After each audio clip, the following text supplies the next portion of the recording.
Non quero formar goberno sin escoitar os sindicatos. Non quero formar goberno, non quero diseñar a estrutura da Xunta de Galicia, non quero adoptar decisións sin falar cos sindicatos en primeiro lugar e cos empresarios en segundo lugar.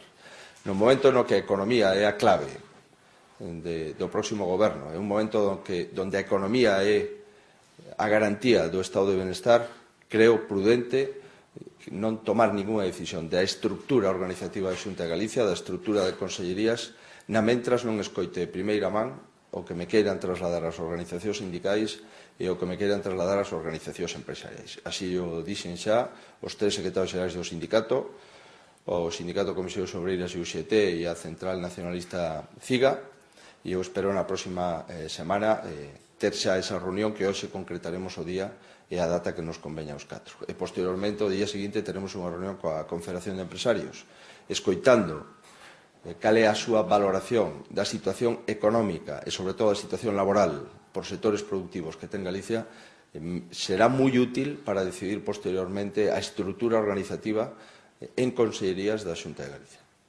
Vamos a volver ás escolas infantís. Creo que a denominación correcta, comúnmente admitida en toda Galicia, unha denominación que non produce ningún arista ni ningún problema, e, polo tanto, vamos a chamarlle as cousas polo seu nome. Os nenos van ás escolas infantís. Desde que éramos nenos, foi moito tempo.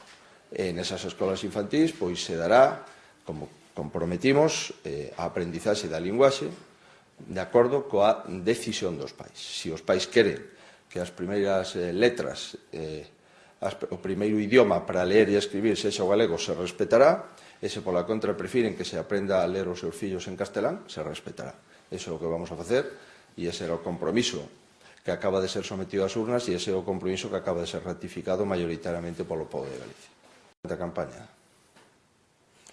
exactamente o que dixen durante a campaña, dixen que iba a vender ese coche e que o meu coche oficial sería marca Citroën. Eso foi o que dixe, literalmente. E, polo tanto, vou a cumprir ese compromiso de campaña.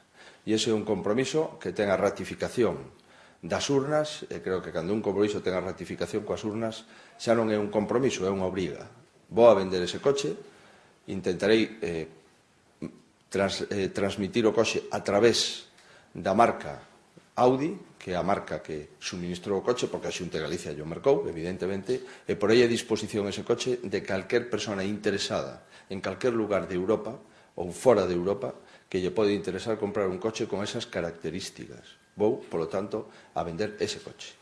Non solamente é un problema de compra, é un problema de mantenimento dese coche.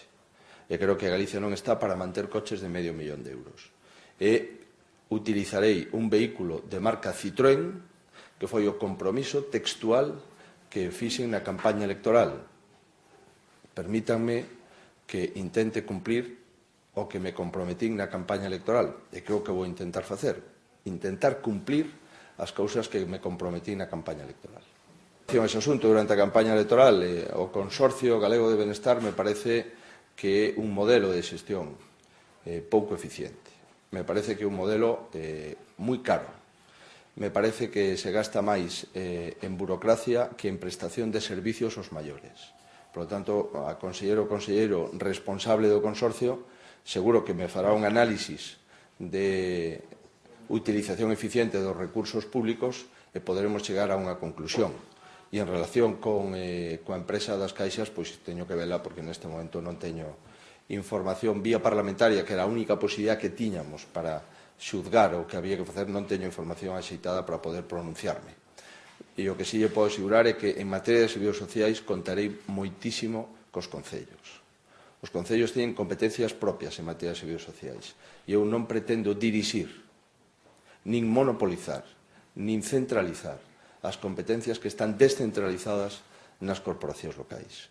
Tanto, vamos a buscar unha fórmula en servicios sociais que todo o diñeiro que teñamos, poñamos a maior parte dese diñeiro a prestación directa aos servicios sociais e a menor parte a administración dos propios servicios sociais.